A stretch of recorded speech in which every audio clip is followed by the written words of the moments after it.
ہم سخن ساز کے آفیشیل ہمارے نام کار ہیں، لیکن اپنی خصوصی روایت سے ہم آتے ہیں بندہ نہ کہ ان کی جگہ اور کرنے کی کوشش کرتا رہتا ہے۔ جناب ڈاکٹر وفا نقی صاحب اپنے نام کی طرح بہت شکریہ، بالکل وفادار۔ بہت بہت شکریہ، اور آئیے میں وفا بھائی۔ بہت شکریہ محترم، بہت خوبصورت، بہت بہترین مقالے اس وقت پیش کیے گئے ہیں، اور میں مبارکباد پیش کرتا ہوں ہمارے ارحم روحان صاحب کو۔ کیا خوبصورت ان کی شاعری کے حوالے سے گفتگو ہوئی ہے۔ تو ظاہر سی بات ہے، میں تو ادنا سے طالب علم ہوں، بہرحال میں بھی اس راہ میں کچھ کلمات پیش کرنا چاہوں گا، لیکن اس سے پہلے میں اپنا مقالہ پیش کروں، میں چاہوں گا کہ ہماری محترمہ نجمہ عثمان صاحبہ نے جو نکات یہاں پر روشن کیے محترم ارحم روحان صاحب کی شاعری کے حوالے سے، میں سمجھتا ہوں کہ وہ بھی ایک اہم نکات تھے، اور ہمارے ارحم صاحب اس پر غور و خوض کریں گے۔ اور مجھے اصل لگتا ایسا ہے کہ ہمارے ارحم روحان صاحب نے اپنے مطالعے کو ہی اپنا مشعل راہ قرار دیا ہے اپنے لیے بے شک۔ شاعری میں۔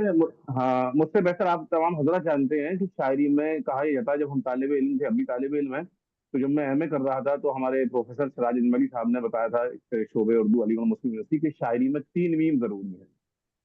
تو بتایا ان سے مراد یہ تھی کہ مشق، مطالعہ اور مشورہ۔ تو جہاں تک رحم روحان صاحب کے، میں نے یہ جو کتابیں انہوں نے مجھے بھیجی پی ڈی ایف کی صورت میں نے پڑھی، ان کی خاص طور غزل پر غور کیا، تو مجھے اس بات کا احساس ہوا کہ واقعی مشق اور مطالعہ میں ہمارے ارحم روحان صاحب بہت آگے ہیں، اور انہوں نے جیسا کہ میں نے عرض کیا کہ مشق، مطالعہ اور مشورہ، اور میں سمجھتا ہوں کہ انہوں نے مطالعے ہی کو اپنے لیے راہ کی دلیل قرار دیا ہے۔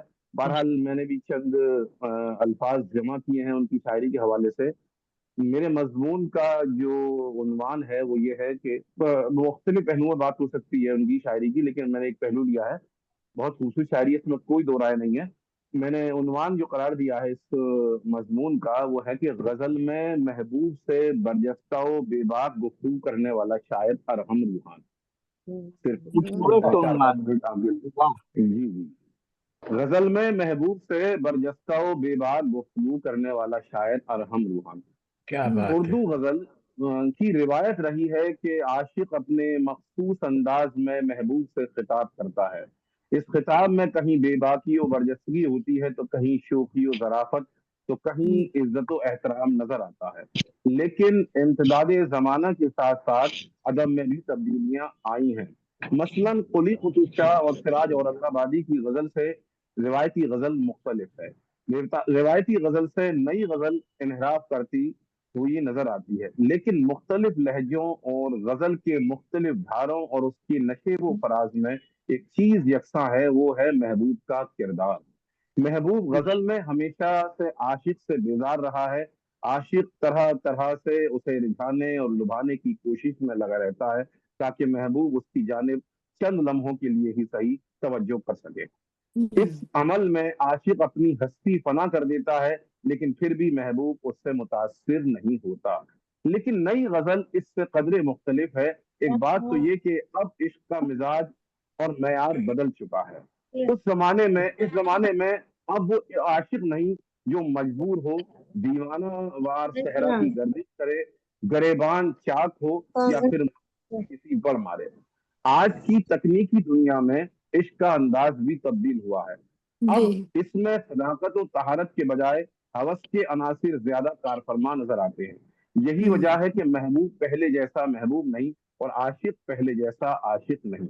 ایک عاشق کسی ایک محبوب سے عشق کا دعویٰ نہیں کرتا، اس کے سامنے اس رنگ بدلتی دنیا میں سینکڑوں صورتیں گردش کرتی رہتی ہیں، جس سے وہ ایک عشق سے گریزاں نظر آتا ہے۔ لیکن پھر بھی غزل تو غزل ہے، اس کا دامن اتنا وسیع ہے کہ یہ بدلتے ہوئے عشق کے تمام مناظر پیش کرنے میں ذرا بھی دریغ نہیں کرتی۔ محترم ارحم روحان اسی جدید غزل کے مزاج عشق کی نمائندگی کرتے ہیں، لیکن یہ بھی حق ہے کہ وہ بے وفا قطعی نہیں۔ ہاں، غزل میں عشق کے بدلتے ہوئے رنگ کو ضرور اپنا مطمع نظر بناتے ہیں۔ ان کا خاصہ یہ ہے کہ وہ روایتی شاعر کی طرح محبوب کو اپنے پر فوقیت نہیں دیتے۔ ان کے یہاں عاشق اپنے محبوب کا ہم درجہ، ہم رتبہ ہے۔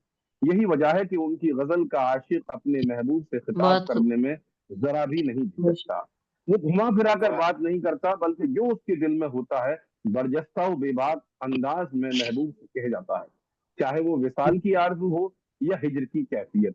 اب یہاں خاص بات یہ ہے کہ ان کے یہاں عاشق وصال کا خواہاں تو ہے، لیکن اس کے لیے اتنا بے چین نہیں جتنا روایتی عاشق ہے، روایتی عاشق ہوتا ہے۔ اسی طرح ان کا ہجر ایسا ہجر نہیں جس میں عاشق پر قیامت گزرے۔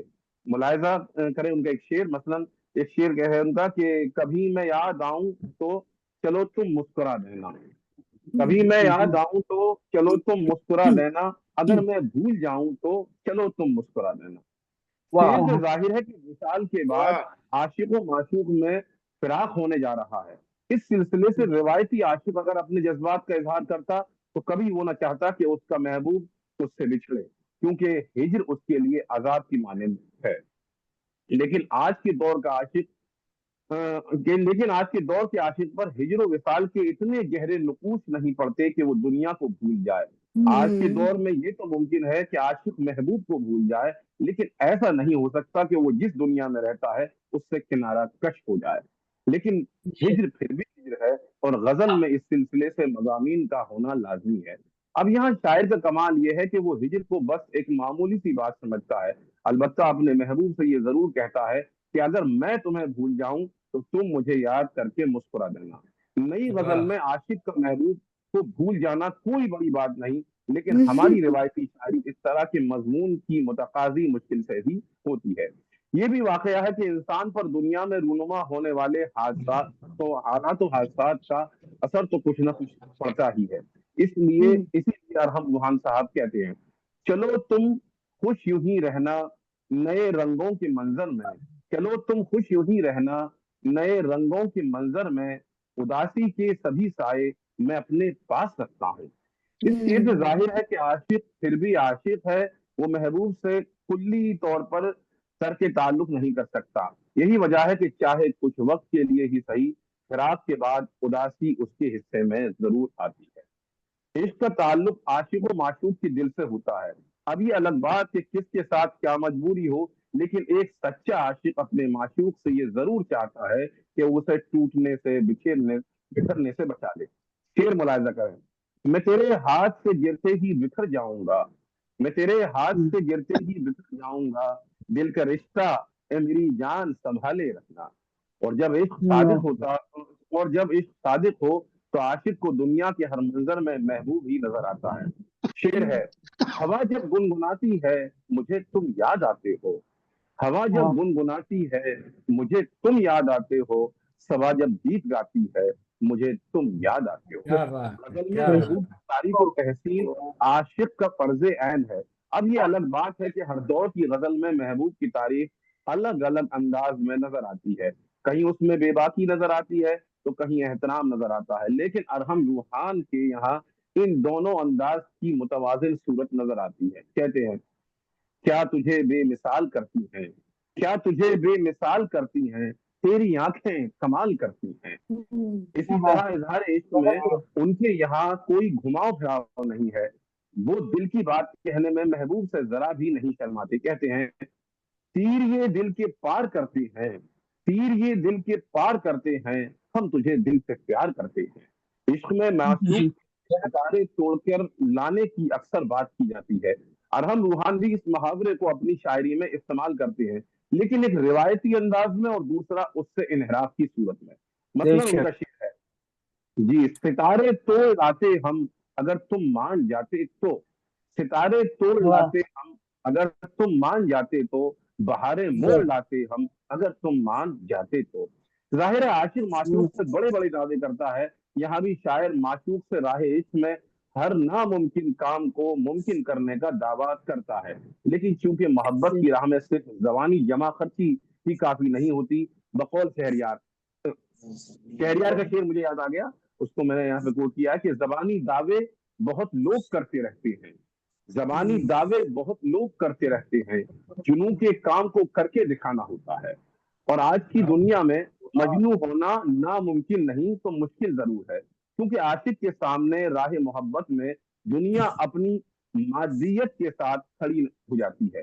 اسی لیے ارحم روحان مختلف اختیاروں کے سہارے سے اس دور کے عاشق کی بات کرتے ہیں. کہتے ہیں ستارے توڑ کر لانے کی باتیں کون کرتا ہے, ستارے توڑ کر لانے کی باتیں کون کرتا ہے, ہتھیلی پر سجا دوں چاند سورج جب کہو جانا.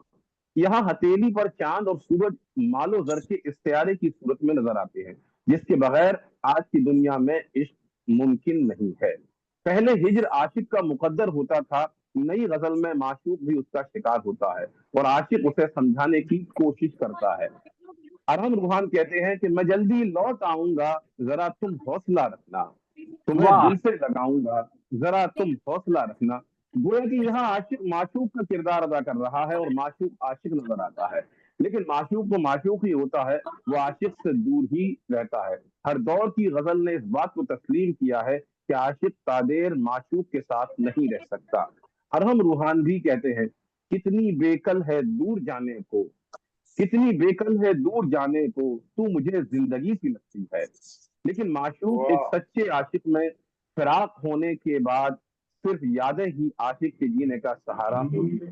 اسی لیے موصوف کہتے ہیں, بس ختم ہو رہا ہے مضمون, کہ دل کی بستی کہاں ویران رہی ہے اب تو, دل کی بستی کہاں ویران رہی ہے اب تو, تیری یادوں سے گلستان بنی ہے اب تو.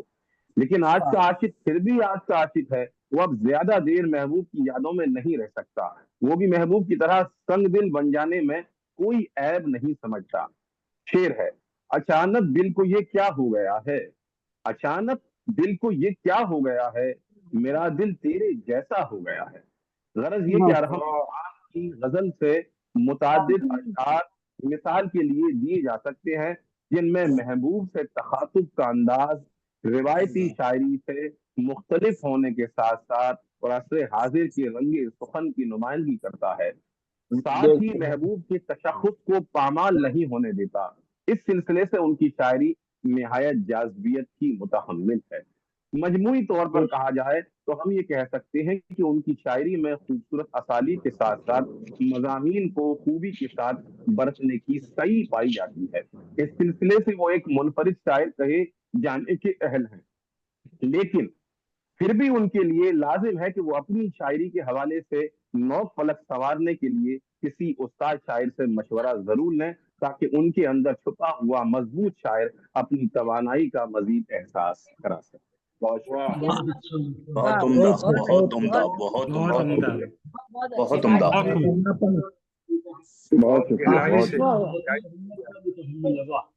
بہت اچھا مشورہ دیا آپ نے, بہت شکریہ, بہت بھرپور, بہت بھرپور اور بہت عمدہ. بہت شکریہ وفا نقوی صاحب, بے باخانہ طور پر آپ نے اظہار خیال کیا. ماشاء اللہ, بہت شکریہ, بہت شکریہ. بہت شکریہ.